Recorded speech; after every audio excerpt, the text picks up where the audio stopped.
Hey guys, so it's Nolan here again.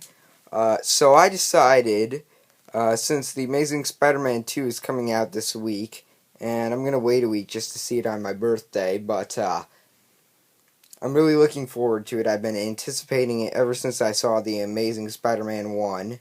But I thought, since there are about 4 Spider-Man movies so far, not part of the same trilogy, but since in honor of The Amazing Spider-Man 2 coming out, I'm going to review all the Spider-Man films.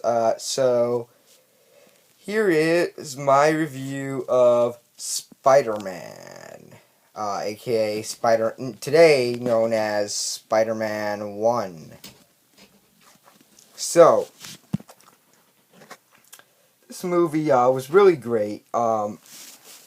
For a long time, I had loved Spider-Man, and then after a while, I was kind of like, nah, you know, I really wasn't looking him up, and then this movie really was what got me back into Spider-Man, and I started to I started to research more on Spider-Man and read encyclopedias about all these different characters that probably nobody knows, and he's always been my favorite superhero. And this movie really was a great. It turned out great, but it did have its problems. Let me get this straight. I really, really highly enjoyed the movie, but I don't think it was as good as people said. I mean, I really loved this movie. I really did, but personally, I did not think it was as good as The Amazing Spider-Man. I think The Amazing Spider-Man was personally my favorite Spider-Man movie so far. Maybe you disagree. Um, but I thought it did have a couple of cheesy stuff. And I'm going to go over that. But first off, I'd like to talk about the story. I thought the story was really, really well done overall. Um, Spider-Man, Mary Jane actually being thrown off a bridge, even though she survives, it's supposed to be a hint, hint, nudge, nudge to. Also, by the way, spoilers. I don't know why you haven't seen Spider-Man yet, but yeah, but hint, hint, nudge, nudge, spoilers here. For both Spider-Man and The Amazing Spider-Man 2. Now, I've heard Amazing Spider-Man 2 has come out in other countries. I live in the U.S., so I haven't seen it yet. I heard it came out in countries like Australia and stuff like that. Um, and I have that heard in the movie that Gwen does die. And I was expecting this whole time. It was a rumor ever since it was announced Emma Stone would play Gwen Stacy, and I wasn't sure at first when they first announced her.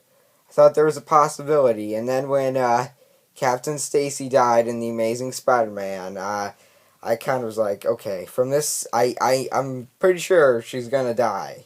And then when all the trailers came out, showing Gwen falling through stuff, I was like, okay, she's dead. She's dead. And look, I love Gwen, but she's a really underrated love interest, and a lot of people said she wasn't gonna die. Mostly people that unfortunately could not accept that she was gonna die. Um, but yeah, I have heard she dies. But anyways, So, it really did symbolize Spider-Man. This movie really did symbolize Spider-Man, and it really did have a good origin and all that. But the only thing is the cast. Now, some of the cast did spectacular. Some of it did horribly. I didn't think the cast was as good as The Amazing Spider-Man. Even the good people, they didn't do as great as the cast of The Amazing Spider-Man did. Now let's talk. Now the supporting characters overall did a pretty solid job. Um, let me think. Oh yeah. What's his name? Oh yeah. The guy who played Uncle Ben. He did a pretty good job. Really symbolized Uncle Ben. Uh, didn't like him as much as Martin Sheen though, but still pretty good. Um, Aunt May, Rosemary Harris, did a good job. I actually thought she was a little bit better than even Sally Field.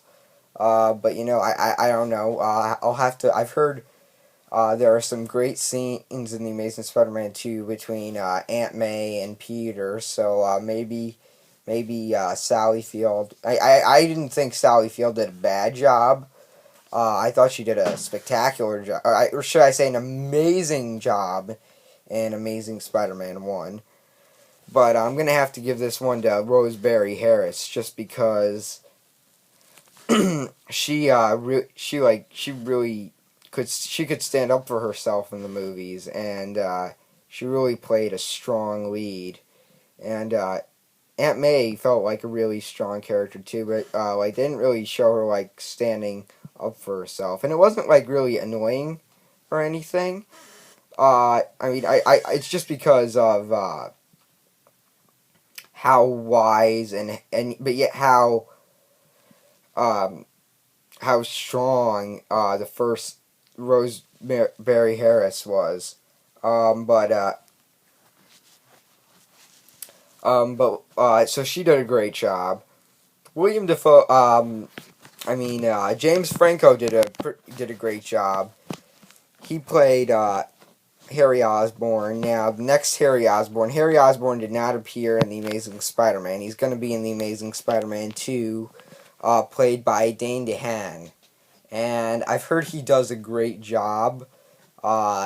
Knowing Dane DeHaan's performance, and in this movie, now in the trilogy, the first Sam Raimi Spider-Man trilogy, Green Goblin is first Norman Osborn, and then Harry becomes the Goblin. But I think obviously, and then obviously Harry becomes the Goblin in Spider-Man 3. But but in the Amazing Spider-Man 2, Harry is going to be the first Green Goblin. But I'm okay with that. I'm really looking forward to Dane DeHaan's performance. Knowing his performances in the past, I can really see him playing a really gritty role, a really scary role, and I've heard he plays a very frightening role. But yet I heard when he's Harry Osborn, not like the really savage Green Goblin, I heard he does a great job as Harry Osborn, and has a lot of chemistry between Peter, and I've heard you can really see the two growing up together. But Harry Osborn in this, he starts out as a supporting character, and then later on, in Spider-Man 3, he becomes a villain. Now, I thought James Franco did a pretty good job. I thought he did a great job, so he did a good job. Another one was J.K. Simmons. J.K. Simmons, he did a spectacular... there's no denying he was one of the best actors in that franchise. He just portrayed J. Jonah Jameson perfectly. Perfectly. And I'm sure when they introduce and they could have gotten a guy who didn't have enough energy. They could have gotten a guy that just had too much energy to play J. Jonah Jameson. But no, they got J.K. Simmons, and he mastered that perfectly. He could be, there are times in the comics when J. Jonah Jameson needs to be, fierce, and times when he needs to be, sort of just a businessman. And he portrayed that great, J.K. Simmons did. My main problem with the cast was the main cast.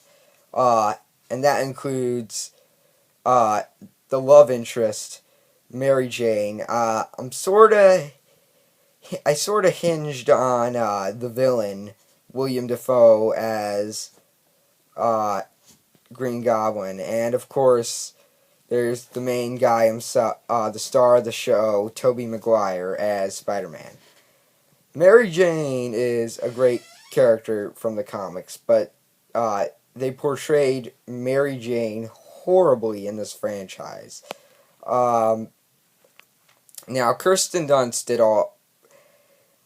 Obviously, she did a very bad job. And what's funny is, and most times when there's like a trilogy and there's an attractive actress, usually she gets more and more attractive as the trilogy goes on. With Kirsten Dunst, that was the opposite. Even though she did badly in this film and played in Spider-Man 1 and played too much of the damsel in distress role, she was attractive like Mary Jane is supposed to be. And I can see why I can actually see why they would choose her because of Jumanji. I think I can kind of see that. Um, William Dafoe, and I know a lot of people think his performance is spectacular. I even heard one person once say his performance was as good as Heath Ledger's Joker. That's way too much. My main thing with him was how over the top he was. I think he was like he had like he's saying it like it's a spider walked up on the water spout and came the goblin and blah blah blah blah. Yeah, I thought he was a little bit like too much like villainy, and I think William Dafoe could have done a better job. I think it was I don't think it was his performance. I think it was just that he was just too. Well, actually, it kind of was. It was his over the top performance, and I would have preferred it if he had. And William Dafoe, knowing that guy, he's a guy that can play some really scary parts, and I was hoping he would do that, and not so much in this one, but he, he wasn't horrible. Either way, my favorite Green Goblin was Patrick Page, who played Norman Osborn in the Spider-Man Turn Off the Dark musical. He did a great job. Um. Anyways, Mary Jane. Oh yeah, I said Mary Jane. Now, Tobey Maguire as Spider-Man. I'm not gonna lie. I know there are people that absolutely love Tobey Maguire as Spider-Man. I thought he did a horrible job. I'm sorry. It's just Tobey Maguire. Everybody argues, well, Spider-Man's supposed to be a geek. Yes, he is, but he was social in the comics. Well, he sort of was. He was an outsider, but he was social. He was still social. I mean, he wasn't the most social person in the world, but he wasn't as antisocial as Sheldon. And I mean, if you read the early Stan Lee comics, I mean, he's a nerd, but he's not like the kind of guy that likes that like during like when you go to a show, it's not like when he went to his girlfriend's show he would say a mathematical or scientific phrase like he did in Spider-Man at the beginning of Spider-Man 3. He doesn't do that. He is kind of nerdy, but yeah, I will say he did look a lot like Steve Ditko's original Peter Parker, but that's about all I can give him. But Spider-Man was a pretty good movie. You know, I'm gonna give it about a 75%. Now, if the score, if I really like the score, I'll make it higher. Now, I did really like the score, okay? So I'll give it 5 points higher. I'm going to go from 75 to 80%. Thank you for watching my review. I will be doing other reviews soon, and bye.